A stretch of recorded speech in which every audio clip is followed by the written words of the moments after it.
5, 4, 3, 2, 1, 0.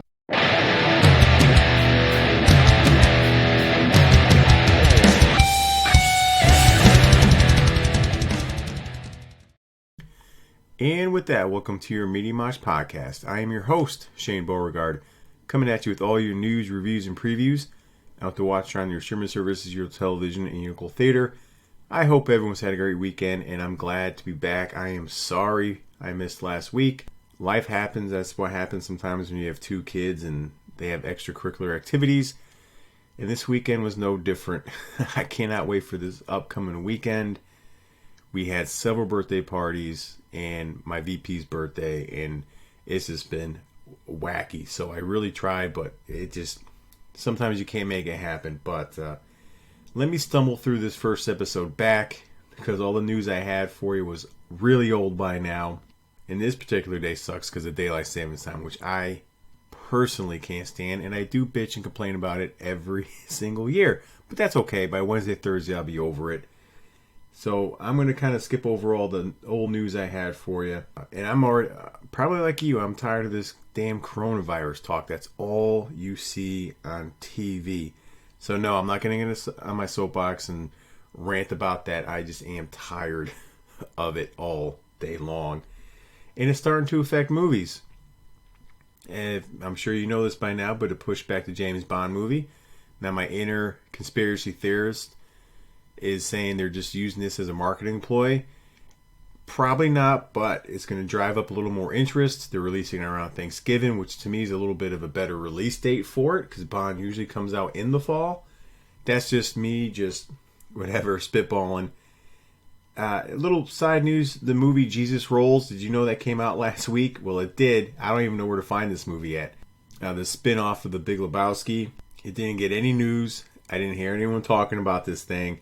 It's out there somewhere, so if someone watches it and finds it, please let me know how it was. Let's get right into the box office. Coming in at number 5, the Harrison Ford vehicle called The Wild, bringing in $6.7 million. Dropping from 2 to 4, you have Sonic the Hedgehog, bringing in $7.7 million. But it also brings its monthly total to $140 million. Not bad at all. Way better than I thought it would do. Coming in at number 3 is the Ben Affleck vehicle, The Way Back, bringing in $8.1 million. And surprisingly, it's sitting at 87% on Rotten Tomato critic score. Number 2, The Invisible Man, bringing in $15 million, which brings its 2-week run to $52 million.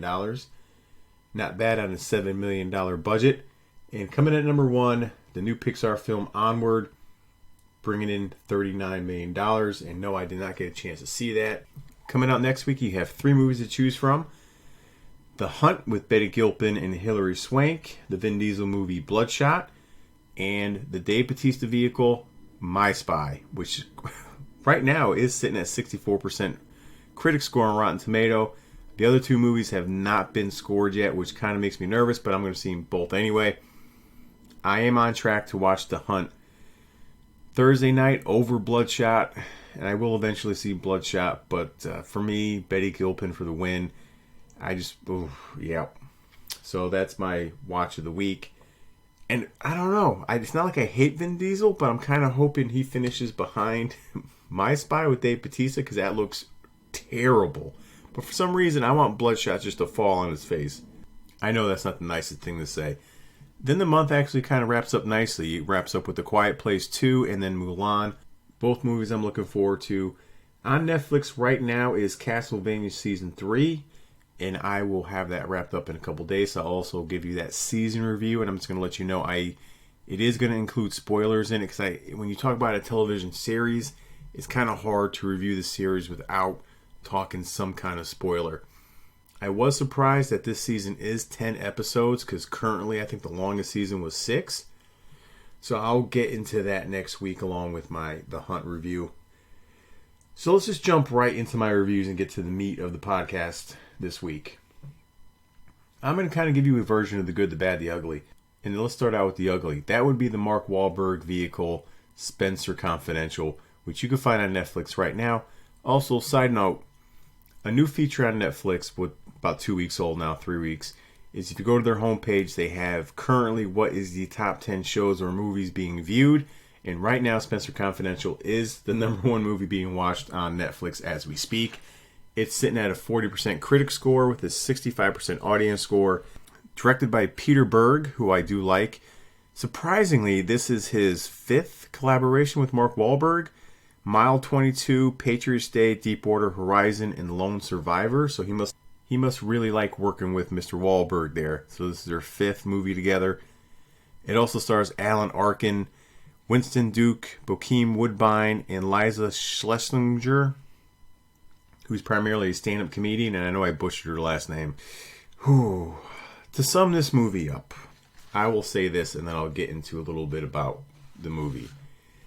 It was an entertaining, but yet another forgettable Netflix movie.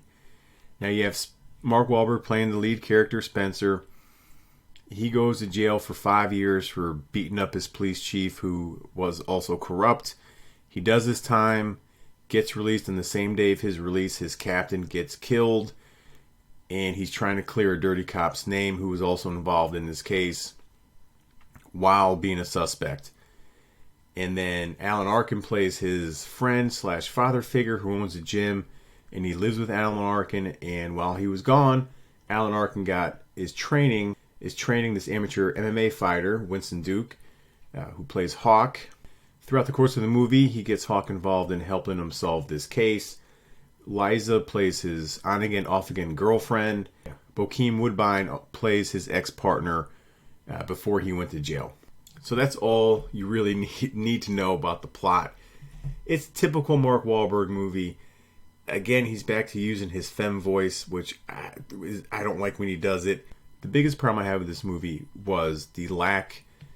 I thought all the other supporting actors and actresses were underutilized. I thought they could have used Winston Duke a little bit more. I liked him in this movie. Liza was very underutilized, but every scene she was in, I laughed. She was probably one of the funniest parts of this movie. And Alan Arkin was fine, just the way he was. But no development. I didn't like the way they weren't involved all that much.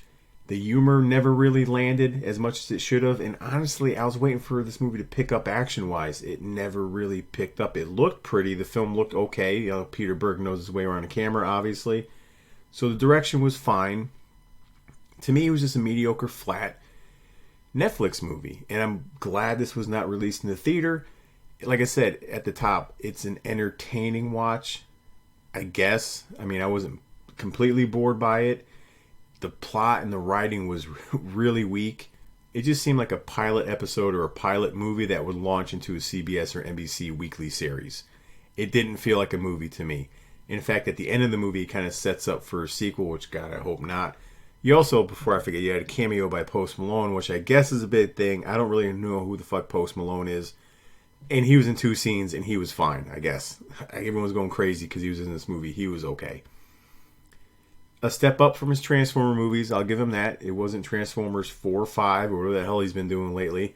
So it's at least a step in a better direction for Mark Wahlberg, who overall I kind of like his movies. I'm hit or miss, but more hit than miss. So I agree with the more with the critics and the audience on this one. I had a tough time with this personally. So I would give Spenser for Hire 2 out of 5. 2.0 out of 5 for me.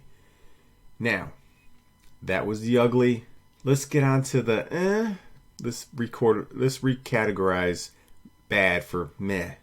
I wrapped up Altered Carbon Season 2, which I was really looking forward to on Netflix.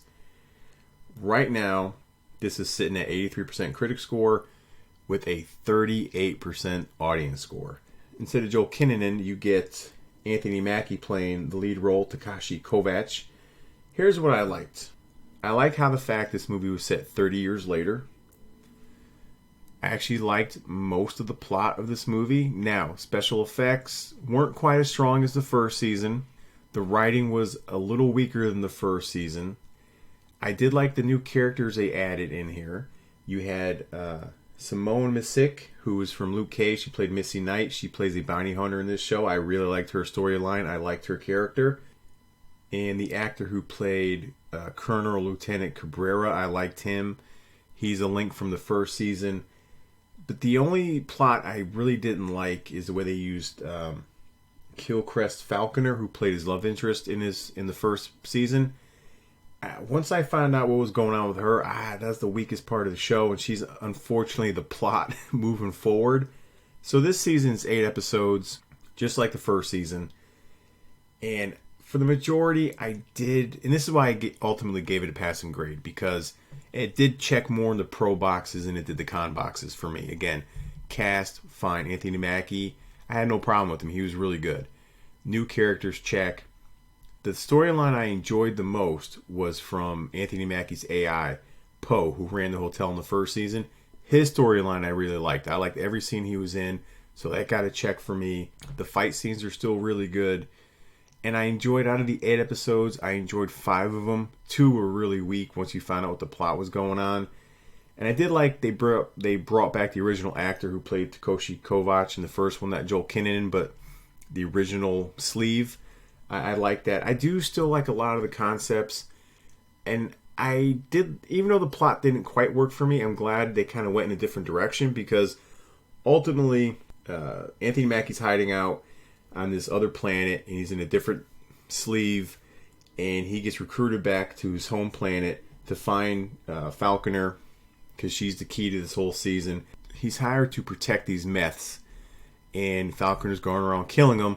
And before he gets brought back into his sleeve, she kills the guy that he's supposed to be protecting. So he spends the rest of the season trying to track her down and figure out why she's doing what she's doing. And I won't spoil any more of that for you, because that is the main thread in this series. So I'll be interested to see where they go for season 3.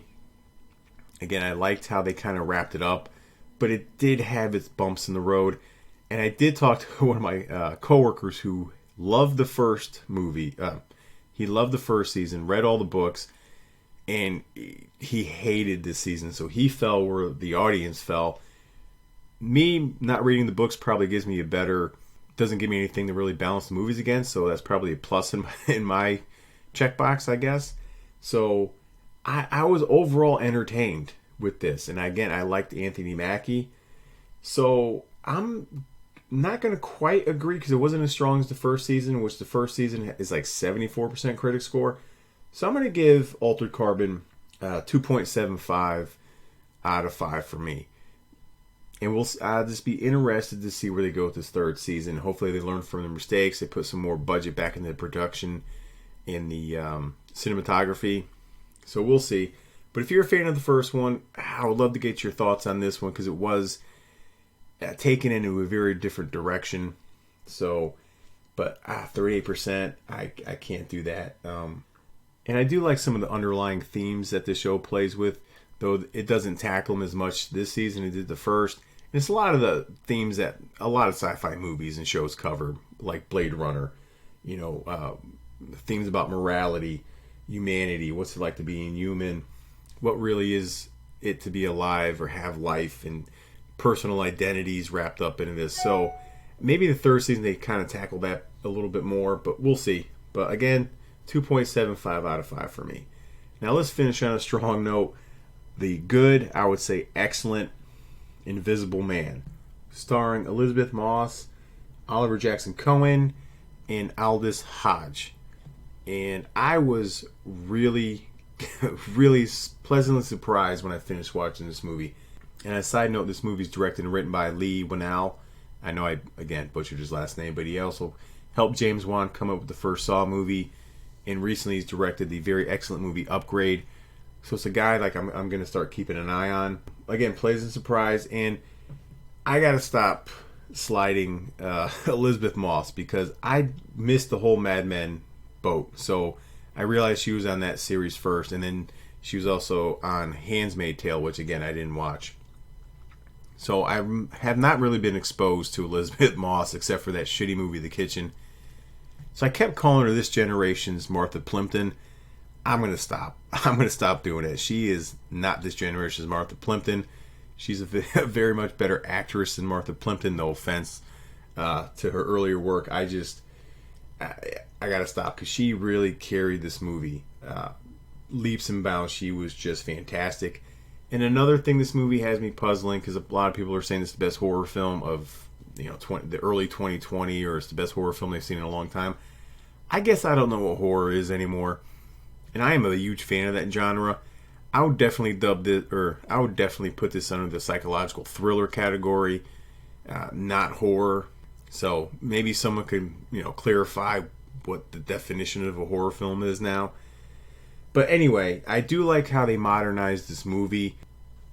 You have Oliver Jackson Cohen playing Adrian Griffin, who's basically your narcissistic, egomaniacal psychopath, but he's also a leading expert in the field of optics.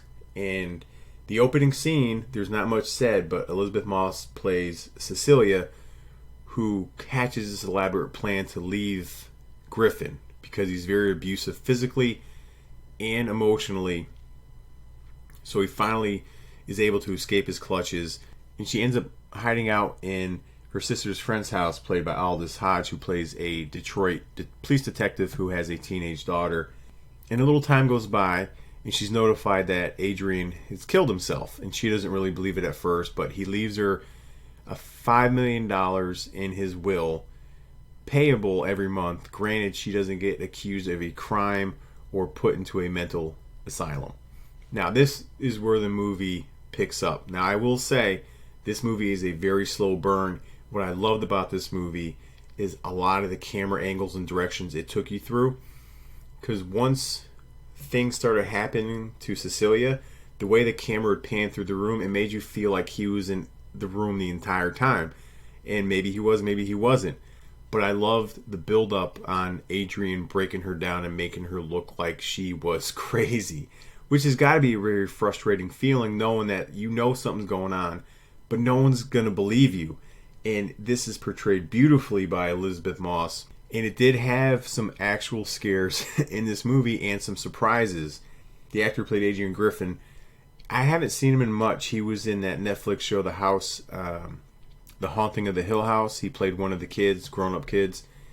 And again, I like the way they modernized him being invisible. It wasn't by some hokey serum he drank. I like the fact that he was a kind of a psychopath from the beginning, and this is a straight stalker movie. I was in shock on how much I actually liked this movie. And I won't give anything away because I don't want to spoil it, but do me a favor. If you go see this movie, there are certain scenes you really can't think too much of, because if you use movie logic, which sometimes you naturally do when you see something, there's some major holes here. Like if there was in certain scenes, if there was just one security camera there, then mystery solved. And there are some issues of transportation throughout this movie that I had a problem with, but I did not let that deter me from my overall enjoyment from this movie. Even the VP saw this movie and she really liked it. Just my hat's off. I was thrilled that this movie turned out well. And it's rumored that he wants to do another Universal monster movie, which for me personally, I know The Invisible Man is property of Universal. I never really considered him in the whole Universal monster theme stuff, because he's not like Dracula or the Wolfman and Frankenstein and the Creature from the Black Lagoon. But yeah, he is mixed in with them. So I'm interested to see what he decides to do next. And I will pay proper attention and give proper respect to Elizabeth Moss moving forward. So, and don't let people say this was too dark and it was a horror movie. It does get nutty near the end, I will say that. But it is more of a psychological slow burn thriller than it is anything else, with real scares and real surprises. So I give The Invisible Man a 4.5 out of 5 for me. Go see this now. It was probably so far in the early year 2020. It probably is the best movie I've seen so far. So take my advice and go check it out. And that's it, folks. That's all I have. Thanks for letting me stumble through this welcome back episode. I'll be back on my feet. I'll feel squared away. And we'll hit the ground running next week. So until then, everyone get used to this daylight savings time. Have a great week. Go check me out on the Facebook's Media Mosh. More importantly, go to the Apple Podcast Store. Download me, share me. Take a second, give me a 5-star review. I know you want to. I'm also on the Twitterverse at Shane Media Mosh. and then circle back and check out Instagram, Facebook, and Twitter for Mr. Argue Myself, Chris Frodell. 3 different platforms for 3 different types of content. Until then, get caught up in the mosh.